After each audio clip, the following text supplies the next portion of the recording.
시청자 여러분 안녕하십니까? VOA 뉴스투데이 시작합니다. 조 바이든 대통령은 닷새 일정의 유럽 순방에서 더 나은 세계 재건을 강조하며 기후변화 대응 등과 관련해 동맹과 파트너들의 협력을 결집하는 데 주력했습니다. 중국과 러시아의 비협조적인 태도에는 유감을 표했고 영국, 프랑스, 독일 정상들과는 이란 핵합의 JCPOA 복원 문제를 다루면서 외교를 통한 이란의 협상 복귀 필요성을 강조했습니다. 첫 소식 박형주 기자가 보도합니다. 세계 주요 20개국 G20 정상회의와 제26차 유엔 기후변화협약 당사국 총회 COP26 참석 등을 위해 이탈리아와 영국을 방문한 바이든 대통령은 순방 마지막 날인 2일 4차례의 공개 연설에 나섰습니다. 산림과 토지 사용 행동 행사에서는 전 세계 산림을 보존하기 위해 오는 2030년까지 연 90억 달러를 투입한다는 계획을 발표했고, 이어 바이든 행정부의 국정 모토인 Build Back Better, 더 나은 재건을 딴 더 나은 세계 재건 B3W 회의를 주재하면서 민주주의와 투명한 인프라 건설 사업을 강조했습니다. Transparency is critically important. Democracy is still the best way for delivering results. 앞서 바이든 대통령은 개별적인 대외 현안으로 이란 핵합의 JCPOA 복원 문제를 다뤘습니다. 바이든 대통령은 30일 로마에서 에마누엘 마크롱 프랑스 대통령, 보리스 존슨 영국 총리, 앙겔라 메르켈 독일 총리와 회동하며 외교를 통한 이란 핵 문제 해결과 이란의 협상 복귀 필요성을 강조했습니다.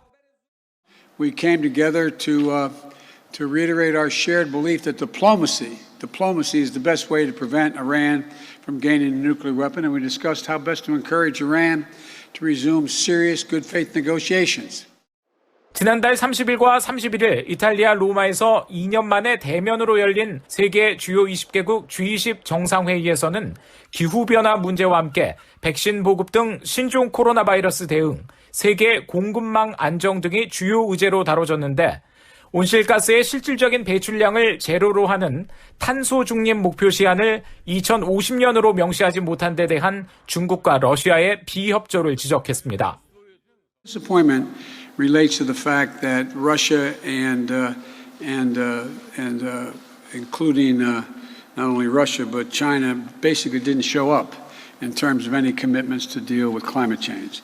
And there's a reason why people should be disappointed in that. I found it disappointing myself. 취임 직후 파리 기후협약 재가입 행정명령에 서명했던 바이든 대통령은 이번 기후총회 첫 연설에서는 전임 도널드 트럼프 행정부의 협약 탈퇴를 대신 사과하기도 했습니다. 파리 기후협약 서명국인 북한도 이번 유엔 기후변화협약 당사국 총회에 참석했습니다. 영국 주재 북한 대사관의 최일 대사는 이래 각국 정상들의 연설이 진행된 회의장의 모습을 드러냈는데, 한국 언론들은 최 대사가 미국이나 한국 측과 접촉할 계획이 있느냐는 질문에는 노 코멘트라고 답했다고 전했습니다. VOA 뉴스 박형주입니다. 제76차 유엔 총회에서 북한이 신종 코로나 바이러스 방역 조치의 일환인 국경 봉쇄 조치는 성공적이라면서 지금까지 북한은 단 한 명의 코로나 환자도 발생하지 않았다고 주장했습니다.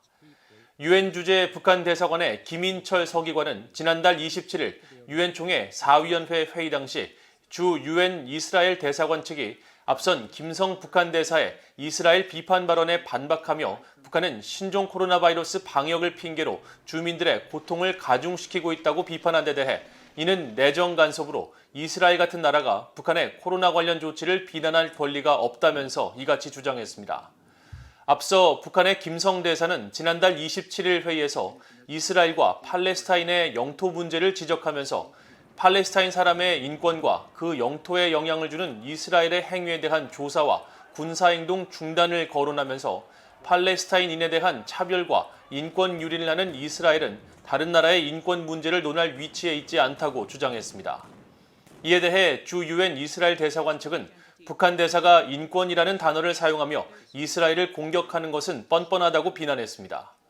이어 북한은 신종 코로나 바이러스 방역을 핑계로 주민들의 고통을 가중시키고 있다면서 김 대사에게 자국민에게 집중하고 주의를 기울일 것을 제안하고, 북한은 이스라엘과 같은 국가의 민주주의 수호를 지적할 것이 아니라 먼저 자국민이 목소리를 낼 수 있는 환경을 만들고 정권의 인권 유린을 중단하라고 경고했습니다.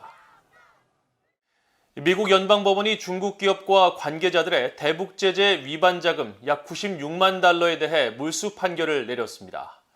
중국의 통신기업 GTE와 북한 사이의 거래를 주선한 혐의를 받았는데 해당 업체는 물론 관계자들의 개인 자산도 몰수하라는 법원의 명령이 나왔습니다. 함지하 기자가 보도합니다. 미국 워싱턴 DC 연방법원이 1일 중국 기업 라이어 인터내셔널 트레이딩 등의 대북 제재 위반에 대한 위반자금 몰수를 허가하는 판결을 내렸습니다. 중국의 통신기업 GTE가 불법으로 북한에 통신기기를 판매하고 관련 자금을 거래할 당시 이 업체가 중간에서 자금을 거래했다는 미국 연방검찰의 주장을 법원이 받아들인 겁니다. 이에 따라 법원은 라이어 인터내셔널의 자금 42만 9,900달러와 이 업체의 대표인 탕신의 미국 투자 이민 예치금 50만 1,771달러, 그리고 탕신과 남편 리시춘의 예치금 2만 4,209달러 등 총 95만 5,880달러에 대해 미국 정부에 몰수를 명령한다고 판결했습니다. 이번 판결은 피고 측이 소송에 대응을 하지 않아 원고, 즉 미국 연방검찰의 수사 내용을 바탕으로 하는 궐석 판결 형식으로 내려졌습니다. 앞서 연방검찰은 지난해 9월 라이어 인터내셔널 등의 대북 제재 위반 혐의를 지적하면서 문제의 자금에 대해 몰수 소송을 제기했습니다. 검찰에 따르면 라이어 인터내셔널은 북한의 조선 최신 회사를 대신해 2010년부터 2015년까지 19차례에 걸쳐 미화 776만 달러를 GTE에 송금했으며 이 과정에서 대북 제재 기관인 북한 조선무역은행과 거래를 하고 또 북한에서 받은 돈을 GTE로 전달할 때도 미국의 금융망을 이용하면서 여러 대북 제재 위반 행위에 연루됐습니다. 중국 기업과 중국인의 자산이 미국 정부에 몰수되는 건 흔치 않은 일입니다. 라이어 인터내셔널의 자금과 탕신 등의 개인 자산은 미국의 사법권이 미치는 미국계 은행에 예치돼 있었고 탕신 부부의 미국 투자 이민 비용 약 50만 달러도 미국 내 투자처로 이미 넘어오면서 검찰이 차단할 수 있었던 것으로 전해졌습니다. 개인 자산 몰수와 관련해 미국 검찰은 이들 부부에게 또 다른 소득이 없었고 따라서 문제의 자산이 대북 제재 위반을 통한 수익금이란 점을 지적했습니다. 앞서 미국 법무부는 북한의 불법 행위 근절의 도구의 하나로 법무부의 조치가 활용되고 있다고 확인했는데 실제로 대북 제재 위반 등에 대한 법적 조치는 최근 들어 두드러지는 조치 중 하나로 꼽히고 있습니다. The big change is the shift from the counterterrorism work to the nation-state threat. And that's where the bulk of the work is today. And when I say nation-state threat, really I mean 4 countries that occupy China, North Korea, Iran, and Russia. 미국 법원에는 대북 제재 위반 자금과 관련한 다른 소송 3건이 최종 판결을 앞두고 있습니다. 연방검찰은 지난해 3월 북한의 가상화폐 계좌 113개에 대해 지난해 8월에는 또 다른 280개 계좌에 대해 몰수 소송을 제기한 상태입니다. 또 지난해 7월에는 국적이 공개되지 않은 업체 3곳의 대북 제재 위반 자금 237만 달러에 대해서도 몰수 소장을 제출하기도 했습니다.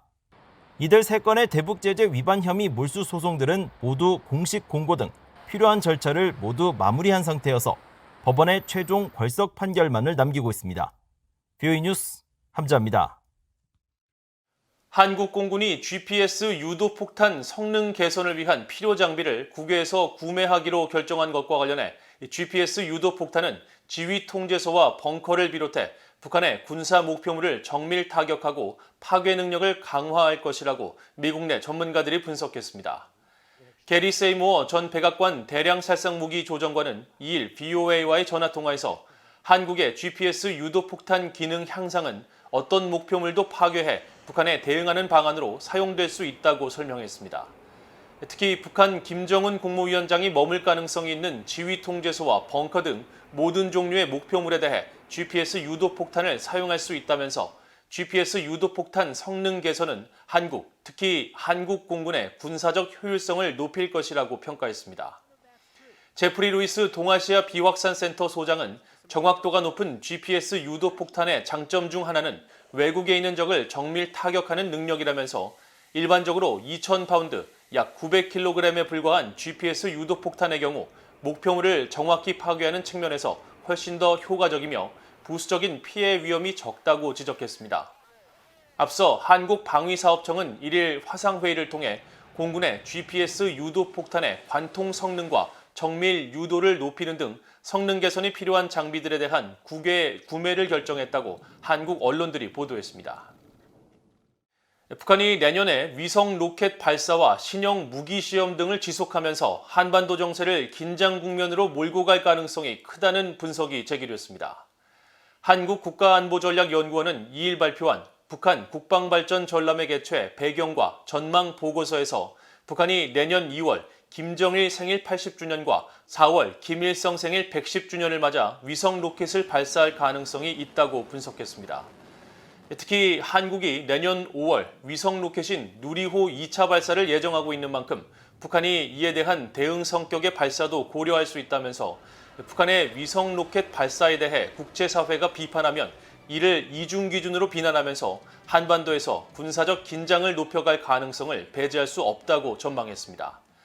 보고서는 또 북한이 최근 시험 발사한 신형 잠수함 발사 탄도미사일 SLBM과 마찬가지로 지난달 국방무기 전람회에서 선보인 신형 무기들에 대한 시험을 지속할 가능성이 있다면서 전람회에는 전시했지만 아직 발사하지 않은 신형 전략 무기들을 정세와 조건에 따라 내년에 대거 시험 발사할 수 있다고 관측했습니다.